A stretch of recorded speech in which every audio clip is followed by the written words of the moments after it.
Hello दोस्तों, एक बार फिर से आपका स्वागत है आपके अपने चैनल स्टडी टाइम वन में। दोस्तों, आज का जो हमारा वीडियो है जनजाति का दूसरा वीडियो है। पहला जो हमारा वीडियो था वो जनजाति के विषय में था। अगर आप उस वीडियो को नहीं देखे हैं तो एक बार जाकर ज़रूर देखिए, ताकि आपको आने वाले जितने भी जनजाति का वीडियो हैं सभी आपको बहुत ही अच्छे से समझ में आए। तो दोस्तों, आज हम संथाल जनजाति के बारे में जानेंगे। तो आज आइए शुरू करते हैं संथाल जनजाति के बारे में। तो दोस्तों, संथाल जनजाति झारखंड की सबसे बड़ी जनजाति है, परंतु भारत में संथाल जनजाति का जो स्थान है वो तीसरा स्थान है। ठीक है दोस्तों, तो संथाल जनजाति संपूर्ण झारखंड में सबसे बड़ी जनजाति है और सबसे प्रमुख जनजाति भी है, परंतु भारत में संथाल जनजाति का स्थान तीसरा स्थान है। ठीक है दोस्तों, आइए आगे देखते हैं। झारखंड की कुल जनजाति 26% है। अगर प्रतिशत में देखा जाए जनजाति को झारखंड में, तो कुल जनजाति 26% है, जिसमें से 35% यानी कि 35% में संथाल जनजाति पाई जाती है। आइए आगे देखते हैं। संथाल जनजाति का सबसे अधिक संकेंद्रण संथाल परगना के दुमका जिला में पाया जाता है। ठीक है दोस्तों, संथाल जनजाति सबसे अधिक दुमका जिला में पाया जाता है, जो कि संथाल परगना में स्थित है। आइए आगे देखते हैं। संथाल जनजाति सबसे कम पलामू जिला में पाया जाता है। संथाल जनजाति सबसे कम पलामू जिला में पाया जाता है। आगे देखते हैं कि संथाल जनजाति ऑस्ट्रोलैड परिवार से संबंधित हैं। दोस्तों, ये दो परिवार होता है, एक ऑस्ट्रोलैड परिवार होता है, एक द्रविड़ परिवार होता है। तो संथाल जनजाति ऑस्ट्रोलैड परिवार से संबंधित है। आइए आगे देखते हैं।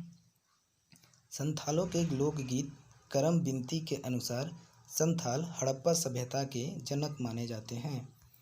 दोस्तों, एक संथालों का एक गीत है करम बिनती, जिसके अनुसार संथाल हड़प्पा सभ्यता के जनक माने जाते हैं। आइए आगे देखते हैं कि संथाल जनजाति झारखंड में सबसे पहले पंचेत बुरु क्षेत्र में आकर बसे।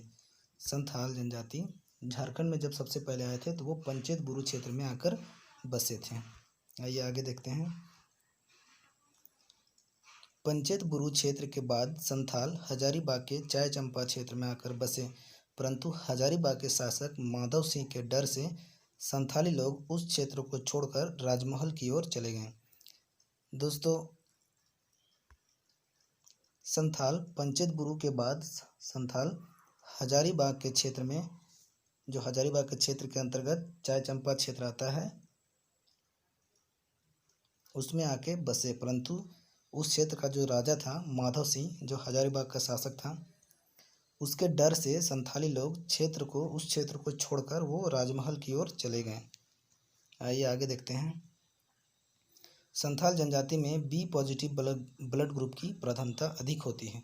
संथाल जनजाति में बी पॉजिटिव ब्लड ग्रुप अधिक पाई जाती है। आइए आगे देखते हैं। संथाल समाज में 2 प्रकार की नातेदारी पाई जाती है। संथाल समाज में ये दोस्तों ये इम्पोर्टेंट है। संथाल समाज में कितने प्रकार की नातेदारी पाई जाती है? तो 2 प्रकार की नातेदारी पाई जाती है। आइए आगे देखते हैं। सफा होड़ संप्रदाय का संबंध भी संथाल जनजाति से है। दोस्तों, ये इम्पोर्टेंट है। सफा होड़ संप्रदाय का संबंध किस जनजाति से है? तो संथाल जनजाति से सफा होड़ संप्रदाय का संबंध है। आइए आगे देखते हैं।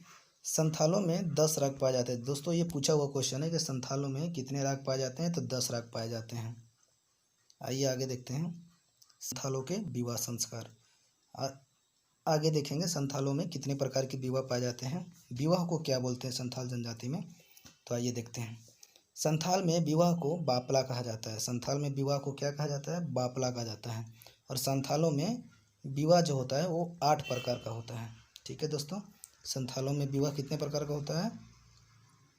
8 प्रकार का होता है। दोस्तों, ये बहुत ही इंपॉर्टेंट क्वेश्चन है।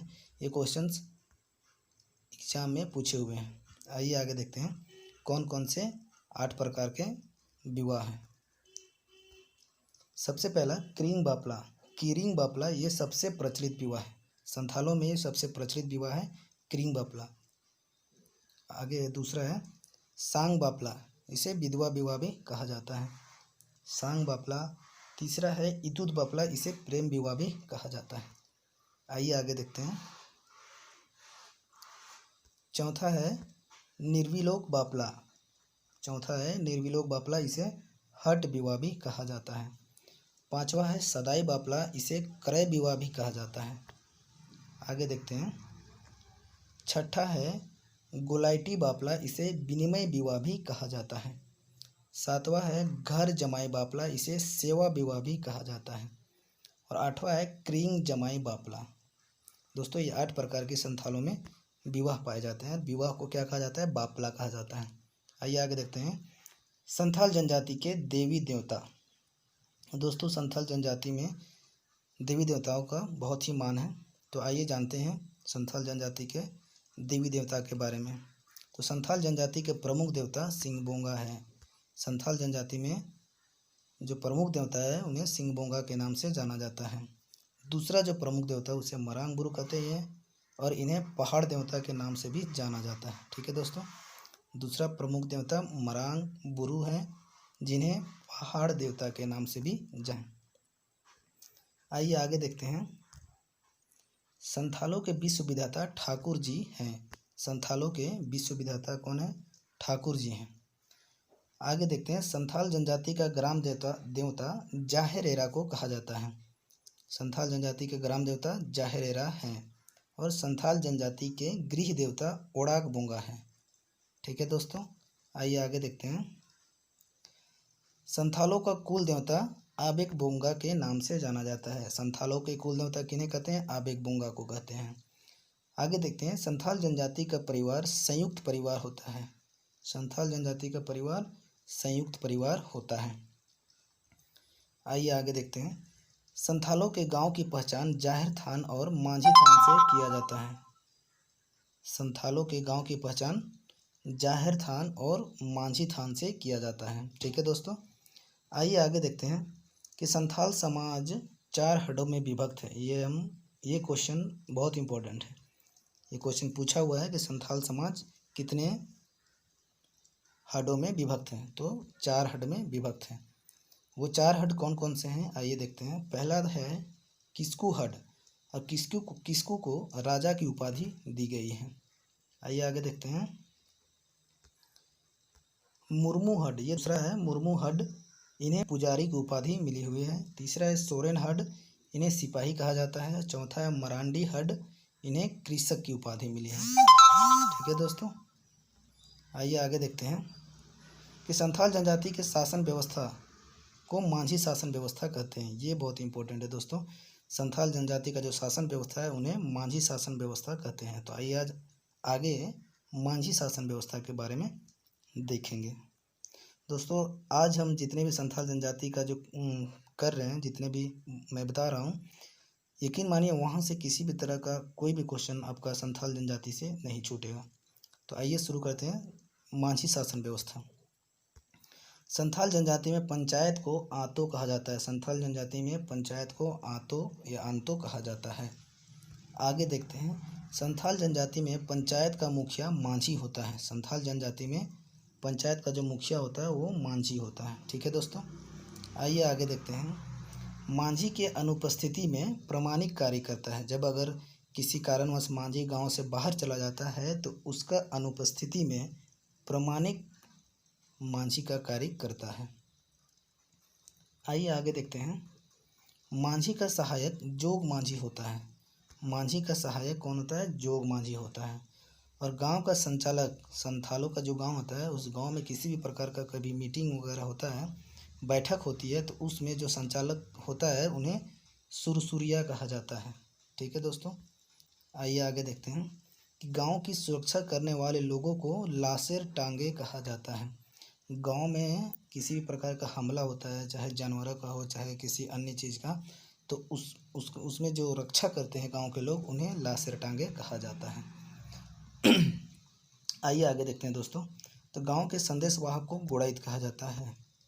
गांव के संदेशवाहक को गोड़ाइत कहा जाता है। गांव के धार्मिक प्रधान को नायके कहा जाता है। गांव में जितने भी पूजा पाठ होते हैं उनमें जो आते हैं, जो काम करते हैं, उन्हें नायके कहा जाता है। आइए आगे देखते हैं। नायके का सहायक कुदुम नायके होता है। नायके का सहायक कुदुम नायक होता है। ये गांव के बाहर जितने भी देवी देवता होता है उनकी पूजा करता है, और नायक जो होता है वो गांव के अंदर जितने भी देवी देवता होते हैं उनकी पूजा करता है। ठीक है दोस्तों, आइए आगे देखते हैं। संथाल गांव में गांव का प्रधान मोड़ मांझी होता है। संथाल गांव में गांव का प्रधान मोड़ मांझी होता है। ठीक है दोस्तों, आइए आगे देखते हैं। मोड़ मांझी मिलके परगन्ना बनता है। मोड़ मांझी 5 से 10 मोड़ मांझी मिलके संथालों में परगन्ना का निर्माण होता है और परगन्ना का मुखिया परगनेत कहलाता है। मोड़ मांझी मिलके परगन्ना बनता है, परगन्ना का जो मुखिया होता है वो परगनेत कहलाता है, जो मांझियों का प्रधान या प्रमुख होता है। ठीक है दोस्तों, आइए आगे देखते हैं। परगनेत का सहायक देश मांझी होता है। परगनेत का सहायक कौन होता है? देश मांझी होता है। और परगन्ना का प्रमुख दिसुम परगन्ना होता है। परगन्ना का जो प्रमुख होता है वो दिसुम परगन्ना होता है। आइए आगे देखते हैं। जिसे संथालों का राजा भी कहा जाता है। दोस्तों ये क्वेश्चन पूछा हुआ क्वेश्चन है कि संथालों के राजा किन्हें कहते हैं, तो दिसुम परगन्ना को संथालों का राजा कहा जाता है। ठीक है दोस्तों, तो दोस्तों आगे देखते हैं कि दिसुम परगन्ना का सहायक जो होता है वो चकलादार होता है। चकलादार होता है वो दिसुम परगन्ना का सहायक होता है, सहायक के रूप में कार्य करता है। तो दोस्तों ये संथाल जनजाति के बारे में जानकारी थी। इससे आपका एक भी क्वेश्चन संथाल जनजाति से आपका नहीं छूटेगा। तो अगर आप आगे और भी वीडियो देखना चाहते हैं तो आप हमारे चैनल को लाइक कीजिए, सब्सक्राइब कीजिए और हमारे चैनल से जुड़े रहिए। आपको जितने भी झारखंड के आने वाले एग्ज़ाम हैं उनमें से सभी एग्ज़ाम के लिए ये सारे इम्पोर्टेंट टॉपिक हम आपके लिए लेकर आते हैं। तो आप हमारे चैनल से जुड़े रहिए। थैंक यू देखने के लिए।